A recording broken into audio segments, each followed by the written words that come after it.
It's said that Britain is one of the most haunted countries in the world. This isn't something that the regular tourist would realize, because most people end up visiting London without going to cities like York, where the real history of Britain lies. Stories of countless unfulfilled souls. Mr. Rooney is a paranormal expert from York, which is supposed to be one of the most haunted cities in Britain. John Rooney, welcome to the Ranveer Show. As we walked around York, we realized how much of the occult is present all around us. York is one of the most haunted cities in the whole of Europe. And how long have you been doing the ghost walks? I'm 44 years in York. Wow. There's a point in the walk where you said that you actually saw the spirit of a woman. There was a woman standing there in the middle of the road, but when we started walking towards her, she just literally, that was something that really scared me. One night, a shadow came over the top of the crowd and it just came swooped down and it just swooped up above the crowd and just disappeared. What does it look like? It was evil. I do believe that what preceded all faiths in the world was some form of witchcraft. Yes, the black witches are the ones that deal with the devil worship and all that horrible stuff that's probably going on all around the world. The Illuminati. Exactly.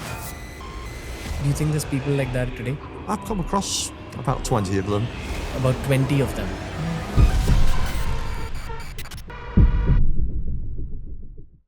We had the pleasure of visiting what I believe is one of the most haunted cities in the world, the city of York. Trevor Rooney is someone who carries out ghost walks in the city of York, and we went on one of his ghost walks. This is a gritty horror episode, so watch it at your own risk, but you will be stimulated and you will feel the fear by the end of the episode. It's Trevor Rooney on TRS. John Rooney, welcome to the Ranveer Show. Thank you. How are you, good sir? I'm very good, thank you very much indeed. It's been a pleasure to meet you yesterday when you came and joined my ghost walk. Likewise, we didn't know that York even has these kind of experiences available. And we were not here as tourists, we're here for work. So we had booked a couple of other podcasts, but as we walked around York, we realized how much history and how much of the occult is present all around us. Yes. York is reputedly one of the most haunted cities in the whole of Europe. And would you say that the UK is probably one of the most haunted countries in the world? Well, we're a very superstitious country.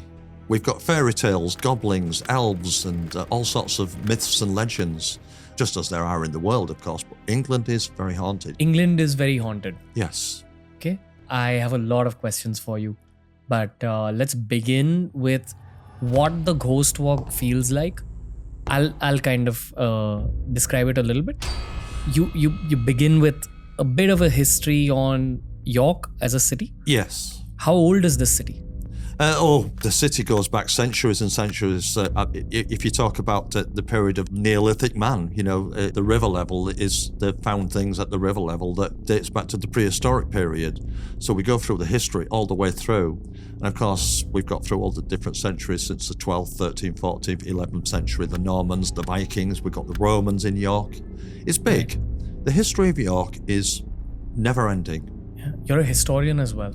Oh yes, I know a lot about the history of the city because I combine the stories of history and ghosts, myths and legends within my walking tour that I do every night. Yeah. So during the walking tour, you take us to some buildings and Yes. you describe the different stories that took place in those buildings. Yes. But there's a point in the walk where you take us to this one street and you said that some time ago, fairly recently, during one of your ghost walks, you guys actually saw the spirit of a woman? Yes, that's right. I was stood with a crowd of people referring to the story of the ghosts of the Roman soldiers. And whilst I was standing there relating the story, just down the street there was a woman standing there in the middle of the road, dressed in an old-fashioned Victorian costume. And I thought she was just like a normal person dressed up.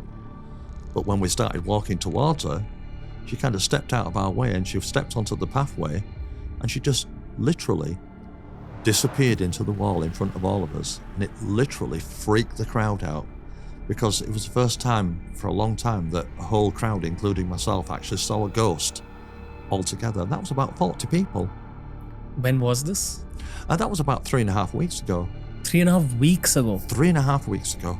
And how long have you been doing the ghost walks? I've been doing the ghost walk now for 44 years in York. 44 years. 44 years, yes. Wow. And this is the first time you experienced something like this? No, we've had other things happen. One night I was stood outside a gateway of a very old property, the treasurer's house again, actually, and I was stood behind a light above my head, and suddenly what happened was a shadow came over the top of the crowd, and everybody ducked because I thought something was falling on the top of them. And when I looked up, I saw this black, like a rectangular object. It looked like, I describe it as a magic carpet, but just pure black, and it just came swooped down, and it just swooped up above the crowd and just disappeared into the darkness above us. And everybody was absolutely terrified. I mean, it was the most unusual thing that I'd ever seen. It was dark. It was very sinister. It wasn't normal, let's put it that way. Yeah, this is what I wanted to get towards. Because in India, we have a lot of ghost stories, different kinds of ghost stories from different states. Sometimes stories of benevolent ghosts. But the fact that there are benevolent ghosts tell me that there's evil ghosts as well. Oh, yeah. Right? There's a definite contrast between the type. What you've got to bear in mind when it comes to the supernatural or the theory of ghosts is that when you're living, whoever you are when you're alive, if you're a bad person or a good person, when you die, you take that with you. And as a ghost, that carries on. So in other words, if you've got a murderer or a nice person's a nice person in the spirit world, and a murderer or somebody malevolent and evil will be evil in the spirit world. But there's also some people believe in reincarnation, that when you get there, you pay your penance, and when you come back as a human, then basically your whole life can be changed. You pay your penance after death. But there are plenty of evil ghosts. And I've always said to people on my ghost walk, don't play about with things that you shouldn't, such as things as a Ouija board, when you try to contact the dead, because you never know who you're speaking to. It's a very dangerous thing to be doing. I always try to say to people, don't dabble in the things that you don't know. Do you think that there are tourists who visit York with the intention of seeking out ghosts or the occult? Oh yeah, that's a fact. I get a lot of very serious people joining my ghost walk that are intent on hoping to see a ghost, or they're great believers in the supernatural. And people tell me their stories. The people tell me that where they live, they have ghosts, or they've seen ghosts, and they've had their own personal experiences with the supernatural. But do you think there's people who want to take it one level deeper and actually deal with Ouija boards and things like that? Because, I'll tell you why I'm asking you this question. After visiting this city, I've realized how old it is. Yes. And if a city is this old, it probably means it has a lot of secrets and a lot of stories. Yes. And if it's got a lot of secrets and stories, chances are that the city has also seen a lot of suffering. Yes. Right? Yes. Like we spoke about the bubonic plague briefly. The bubonic plague, we've had the civil wars. Yeah. We've had battles, Oliver Cromwell took the city with his men, and murdered thousands of people in the city when they broke through the medieval walls, We've had the Scottish, they never attacked the city, they came in quite friendly. But the cities has got, in the medieval period, people were executed, they lost their heads. The heads were spiked on the city walls, on public display for the people. Guy Fawkes, very famous character, the man of gunpowder plot and treason who was going to blow up the Houses of Parliament in the 16th century. He got caught with 33 barrels of gunpowder. 7 of them, including himself, were executed in Westminster, London, and had their heads chopped off, and they were gutted while they were still alive, by the King's surgeon, and they never got forgotten. And so November the 5th every year, England celebrates the gunpowder plot story by lighting fireworks across the country and bonfires, which were obviously in the past, when we talk about the Catholics, the Protestants were taking the Catholics and sometimes they were burning them alive on fires, or they were hanging them just for praying. under the Catholic religion. So there's a lot of turmoil that's taking place, not just in York, but across the country. A lot of it has led to ghosts. You know, when you explore York as a tourist, you're kind of blown away by the art and culture, but there is also this little eerie heaviness that you feel. Oh, yes.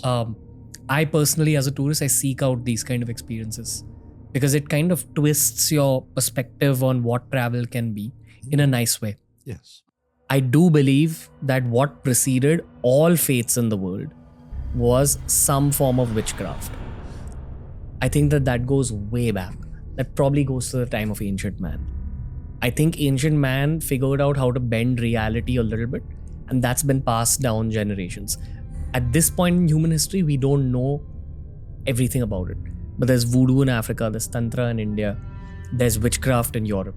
Oh yeah, there's voodoo everywhere. I went to New Orleans and saw the voodoo thing because they're very big on the voodoo in that part of America. When you sort of like talk about like the witchcraft, for instance, now there are witches' covenants. You've got the two types of witchcraft. You've got the black witch and you've got the white witch.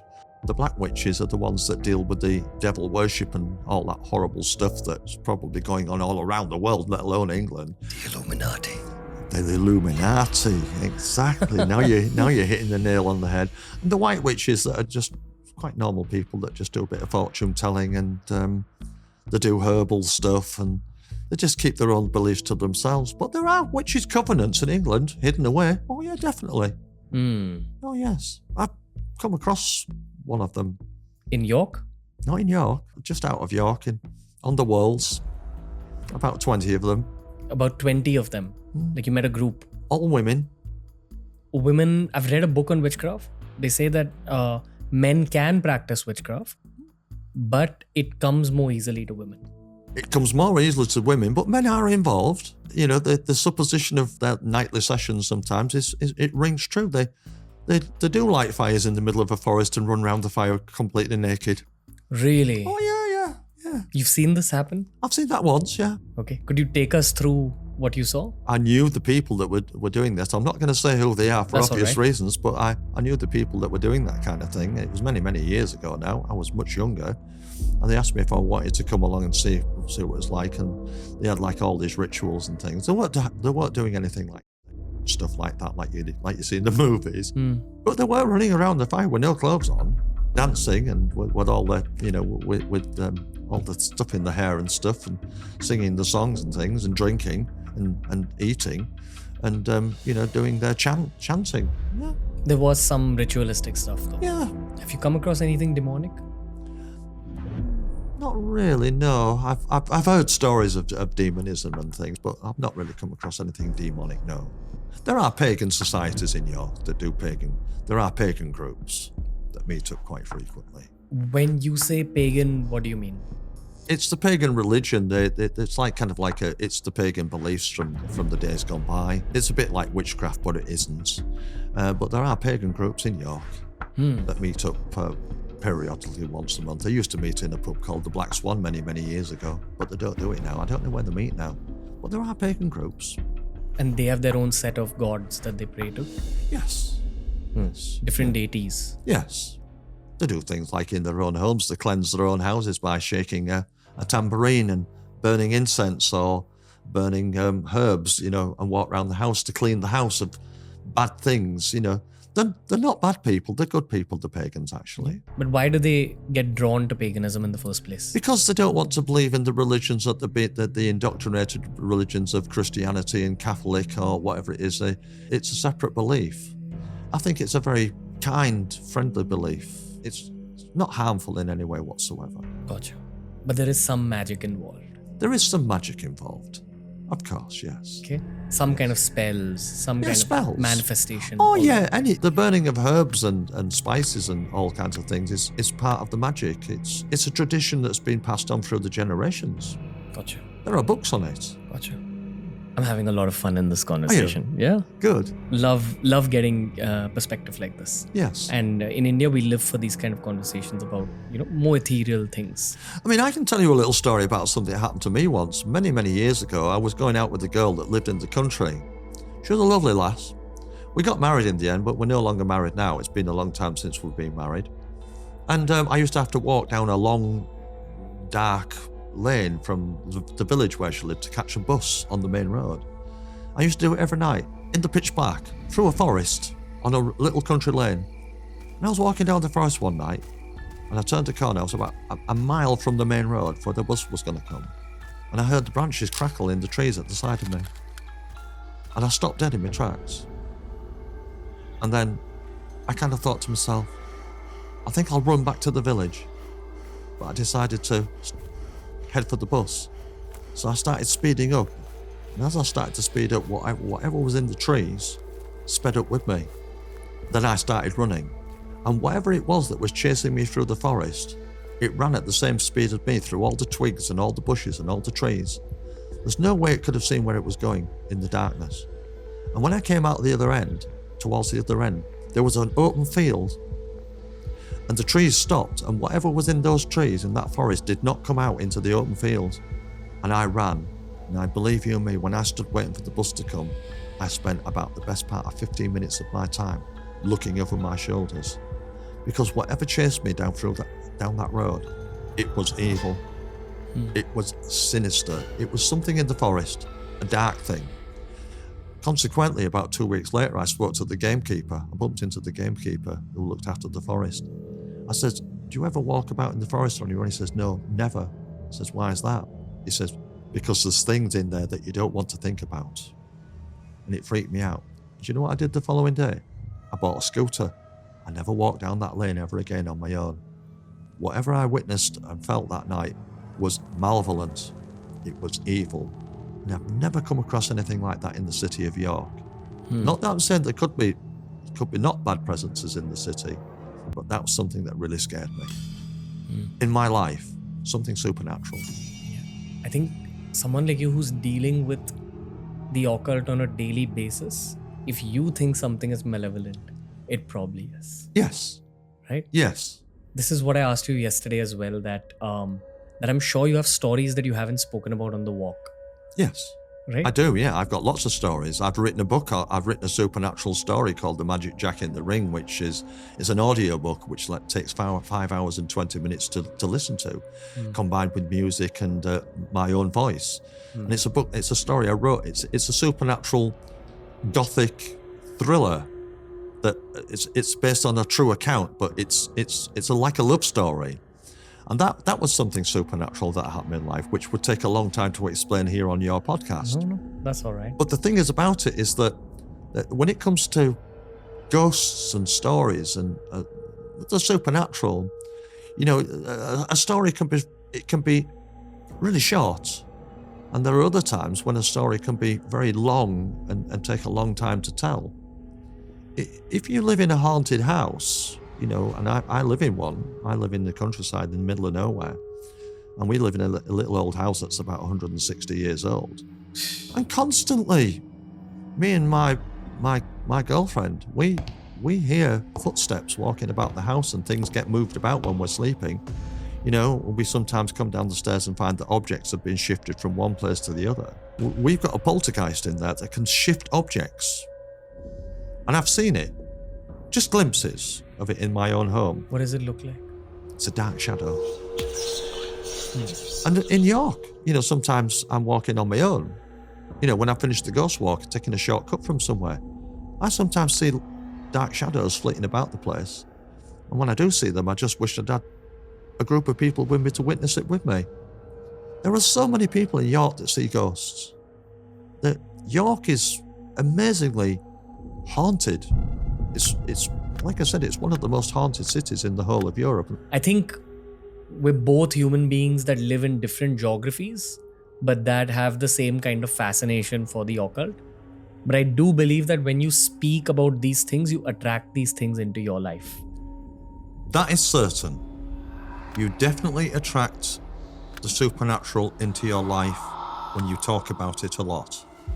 And if you learn about it, then you can use your knowledge in a way to perhaps even find ways to communicate with the dead.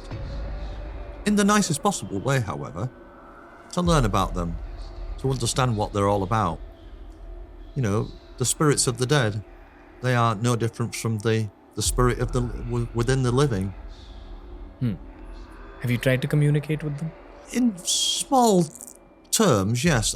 Many years ago, when I first started getting involved with the supernatural, it started with my mother. My mother used to tell me stories of ghosts when I was very young, because she sincerely believed in ghosts, because she had, her own personal beliefs in them, because she's seen things. And my grandmother, she was a great believer in ghosts as well, although I never met her, because she died very early. She died at the age of 32 in a dentist chair when my mother was only 13 years old. But they lived in the street of Stonegate, where I start my ghost walk from all those years ago. And my mother told me stories of the ghosts that haunted the house in Stonegate, which they saw quite frequently. The children saw the ghosts quite a lot. So I learned to believe that, from my mother's perspective, that ghosts were really there. But I never really believed that, I would, in the future, become part of what would be known as the Ghost Walker of York, who got famous for it when I first started them 44 years ago.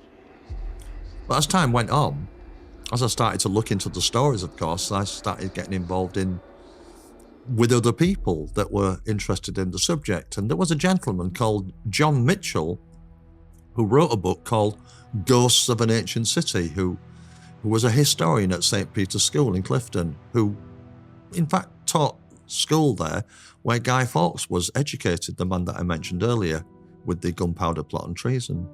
And we used to go to his house once every week, where there were only 13 people, unlucky for some, who would sit round in the room, and we would do experiments to do with the supernatural, such as telepathy, psychometry, where you could hold an object and that was old, that once belonged to somebody, and close your eyes and say the first things that you saw, to see if you could find out about the person that once wore the ring or owned that object maybe 100 or 200 years ago.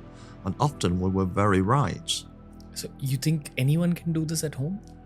People can try that. Psychometry is quite an interesting thing to try. If you've got a personal piece of jewelry that belongs to somebody and you hold it, and often, if you close your eyes and really dig deep, you can see the past of the person that once owned the ring, and see things, and tell that person what you're seeing.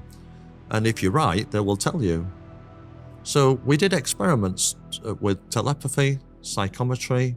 We did all kinds of experiments to see if we could prove that there was anything that could be obtained from experimentation to do with the paranormal and the occult. But I must say, we never did a Ouija board. That was completely barred from the room. We never ever tried to contact the dead, unless we had a spiritualist or a clairvoyant presence. And we did used to have somebody in quite frequently, a man called Derek that's no longer with us now, that used to be able to go into trance and change his complete personality. He would start talking with a woman's voice, and his skin complexion would change, and his facial structure would change, and you could tell that what you were looking at was not the person that went into trance in the first place. And you've seen this with your own eyes? I've seen that with my own eyes. Yes, I have, yes. And how did it feel seeing him be? It felt untoward, totally unnatural. But I knew that what I was witnessing was somebody that was changing their complete character, because they'd been taken over by somebody who was long since dead, communicating with us all, telling them who they were and what they did and certain aspects of their life. But we'd often find sometimes when we dealt with these, when we were in the presence of this, that people would, they would get agitated if you start asking too many questions, because sometimes the spirits don't want to tell everything. And to be quite honest with you, of course, you wouldn't know really who you were communicating with. It could be a bad person that's dead, or it could be a good person. And that's the problem with doing such things, especially if you're not knowledgeable. People, like I said before, anybody that ever gets, the feeling that they want to play about with an Ouija board. It's a taboo subject. It's not to be done because it's not safe. And you could be taken over by spirits that could control the whole of your life and disrupt your whole of your family. Do you know people who've played with Ouija boards? Oh, yes, I do. Yes, I do. I've met people. There was a time when I knew a gentleman who used to be based in Hull. He was called Reverend Willis. He was an exorcist. Now, we talk exorcism here. He was the one of only 7 ordained priests in the whole of this country that was allowed to perform exorcisms or to remove spirits from people's homes that were causing problems, bad ghosts. And I had a couple contact me, it must have been about 30 years ago, that had a problem with the house where they had a really evil spirit in their home that was moving heavy objects around and lights were flying about the house like you see in the movies, like the Poltergeist movie. And they asked me if I could get some help, and I contacted Reverend Willis, and we went to the house one afternoon, and he came in and he made us all move out of the house, and he went around with the holy water to remove the bad spirit, the phantom or whatever you want to call it. And whilst it was in there were objects flying around the room, and at one point something actually went straight through the front room window. It broke the glass, did the ghost. It was a bad spirit. And he came out of there, did that priest, Catholic priest, and said to me, he said that in all of his life he'd never experienced anything as bad as that before, ever. And when I spoke to the family afterwards, they were absolutely terrified. They'd been terrified for months, but apparently once he'd finished, the ghost departed, and they never had another problem. So he was blooming good at doing what he was doing. And his name was Reverend Willis. You can look him up. I don't think he's alive now, but he was very famous for dealing with bad spirits. Do you get a lot of cases of bad spirits in York, generally? I think we've had a lot of ghostly investigations in York. We've had a very famous TV show called Most Haunted that was run by Yvette Fielding and Derek Okora. I don't know if you know of them. They did a lot of investigations across the country in various haunted pubs, houses, buildings, castles, churches, whatever the rest. And they were often having to deal with some pretty malevolent evil spirits in certain buildings in York. Golden Fleece was known as one of them, the most famous haunted pub in the city. Is it the one you took us to? No. The most haunted pub, apparently the most haunted pub, is the Golden Fleece in York. But there are plenty of haunted pubs in York that have got ghosts. A lot of the old buildings in the city and houses, even the shops have got ghosts. Some of the staff in the shops in the city, when they're working nights, they often hear things and footsteps moving about and doors opening and closing and lights get turned on and off. It's forever. It's the ghost stories of York. There's constantly new stories appearing every day or every week or every month. I want to ask you about this incident from 3.5 weeks ago when that woman appeared in the middle of the road. Yes. Do you remember her face? No, she was in the darkness, you see. She was just a shadow. She was just a complete silhouette. So she was stood in the shadows. There was no light on her because the street's quite dark. But she was definitely there. We all saw her, and she stood there for at least 5 or 6 minutes during the time that I told the story of the Treasurer's house and its Roman soldiers. And then when I started walking with the group, she moved out of our way, she stepped onto the path, and she just walked straight through a solid brick wall. And when we got there it was, a solid door. It was a bricked up doorway, all bricks, that had been once an entrance to a house or a building somewhere. So whoever she was, it's the first time I'd ever seen her, and I've done some research since we've seen her, and nobody's ever seen her since. Or before. Was it a sinister spirit? Whoever she was intent on keeping her eye on us. She knew we were there, and she never moved in all the time until we started moving down the street, which was Chapter House Street, just by the Treasurer's house. She knew we were there, and we knew she was there as well. And normally when it comes to ghosts, you only see them for a fraction of a second. They go very quick. They're there and they're gone. Have you ever been scared? Only that time when I had to run down the lane when I felt I was being chased by some dark spirit of some kind, something that was sinister. It was on my case. And whatever it was, I believe it was a spirit of the forest. You know, even during the walk, you took us to about 5 or 6 different spots. You took us to one spot which was in an open courtyard where there are supposedly children who were buried in that area. Yeah, Bedern, yes. Because there's an old candle factory. That's right, an old workhouse there, yes. And you said that in that one spot, you feel a much stronger chill in the air. It happened last night, actually. You were present. Yes. We were walking down the street, and as we stepped just over a certain point, it felt like 2 degrees colder. Yes. Like a really bitter Yeah, cold. I don't can know if vouch for that. Did you feel it? Yes, yes. And that's happened quite a lot there. I mean, throughout the walk, there was a lot of eerie energy, especially in the spots that you took us to. Yes. I mean, as a travel experience, I can go on about what a memorable travel experience it was. But the occult is something I seek out. Yes. That spot particularly stayed with me, the one with the children. Yes. Because it was definitely not malevolent. No. Yeah. It was children's spirits. That's Children's what I felt. spirits, yes. Yes. But I wonder, when it comes to you, you're dealing with this every day. You do your ghost walk every day, right? So when you go home and sleep at night, do you ever see any of these ghosts in your dreams? No, I don't, funny enough, but I have dreams which are nothing to do with the stories of the ghosts, but I do believe I have dreams, and I do believe that sometimes when I dream that I connect with people that were once alive, characters that I can remember in the morning, and I think to myself, I'm maybe connected to the spirit world in my sleep.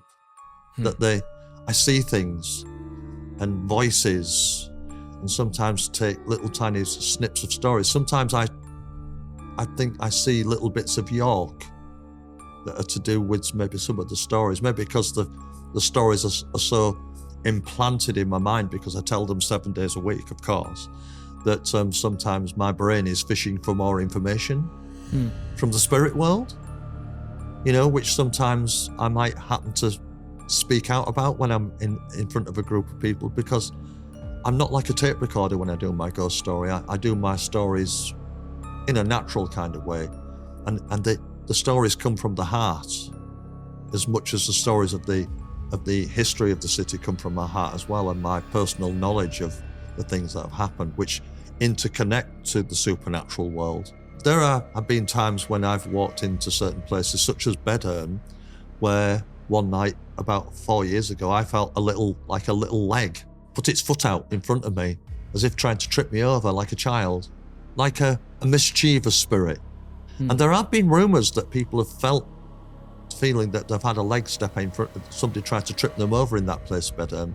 And that's because I think that they're the ghosts of children. They're just mischievous. This city has dungeons as well, right?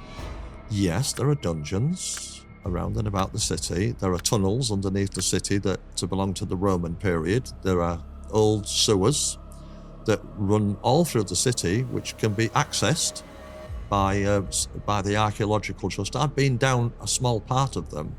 These tunnels are 1,600 years old, but if you went down there on your own and didn't mark your way, you'd get lost. You wouldn't find your way out. That vast? Oh yeah, they're everywhere. There are tunnels leading from churches to buildings, priest holes. There are priest holes in the city where the priests that were hiding from the Protestants would hide in little rooms, and they'd have tunnels to escape if they thought they were going to get caught under the roads to a church where they could come up in the middle of the graveyard and run away so they didn't get caught and tried and executed. Yeah, the priest holes, there are hidden tunnels everywhere in the city of York. Do you think they completely explode? No, a lot of them have been totally untouched because a lot of them were filled in and blocked up by the people of the past, but they're still there. Do you think they contain secrets? Oh, definitely. Oh, there are secrets in York. There are things in York that have never been found. Probably things to do with the occult, probably things to do with just general history, hidden things, treasure. A lot of treasure hidden in the city, I'm sure. You know, loot, gold coins, money, all sorts. You're not allowed to metal detect in York within the city walls, for if you do get caught metal detecting, you're liable for a £4,500 fine just for going around with a metal detector. This is one of the oldest cities in the world, right? Well, I wouldn't say it was one of the oldest cities in the world, but you can class it as one of them, yes. Like London's an old city. Edinburgh's an old city. Well, Edinburgh's very famous for its ghost walks and for its ghost stories, and they've got an underground city that they found, that they take the tourists into the old streets that are under Edinburgh, and they've got exclusive rights to that particular ghost walk. So they're making a lot of money because the other ghost walks can't get their hands on the key to the door. It'd be nice if I had something like that in York where I could take them under the city and have exclusive rights to a key. Then I would I'd get big crowds. When you're here in this city, you feel a lot of old world charm. I would assume that Edinburgh is the same. Yes. I'll tell you something, all right? In India, we have Rajasthan, and you've been to India. Yes. That is a whole other conversation. Oh, that's a different conversation, is India, definitely. And I'd love to know from you what you thought of Rajasthan and India back in the 80s.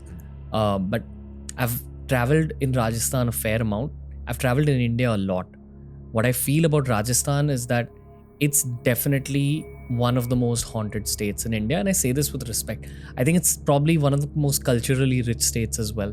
Yes. Just like this place. Culturally very rich, lots of history, therefore lots of suffering, therefore a lot of entities. Yes. And you feel that in a lot of places that you visit in Rajasthan. Yes, I did. I felt that a lot. I felt that particularly in a place called Jaisalmer, which was the fortress on the rock. Jaisalmer. Yeah, I was there. Wow. And when I was in that fortress, which was, it was a few thousand years old, there were statues just lying on the ground amongst rubbish. Just going to waste, ancient history. And the Indian people had just moved into the fort and were just living there for free. Washing, hanging on the lines and things. Yeah. But when you walk around the fortress, I just felt a presence. Yeah. I mean, all the forts in India have seen way too many battles. Sure. As is the case with any fort in the world, Yes. honestly. Also, the thing with forts is, I live in Mumbai, which is a very cosmopolitan city, but we have some forts in Mumbai as well, which I discovered only after I became a YouTuber at age 23 or 24. You live in that city for 24 years of your life and you don't even realize that there's forts in the city. Yes. And the thing is, we would go there to shoot photos and videos. They're also kind of isolated from the residential parts of the city. So the residential parts are a little away from the forts. You go there, you often see some drug abuse happening in the forts. You see them not being taken care of. You get some fantastic scenery for your photos. But the moment it starts getting dark, the identity of the fort changes. Yes. I felt that when I was in Rajasthan, in Jaisalmer. Nighttime, the fortress changed its identity. Yeah. And I mean, my photographer, Rajas, who's been my long-term photographer, that's one place he absolutely dislikes being at after the dark. And I feel the same way. The moment it gets dark in a fort, you just want to run out. It's the same in York. Yeah. The moment it starts getting dark, the whole atmosphere of the city completely changes. Mr. Rooney, we're almost at the end of this episode. Well, it's been a pleasure to sit here and talk to you. Likewise, it was a pleasure attending your ghost walk yesterday. Thank you. You are one of the most interesting people I've met on this vacation. Well, I would just like to say to everybody, if you don't mind, that if anybody ever comes to England, you've got to look me up in Stonegate outside the bar called The Evil Eye at 7:30 every night. Thank you. Looking forward to seeing you again in life. Pleasure to meet you. Likewise. Pleasure.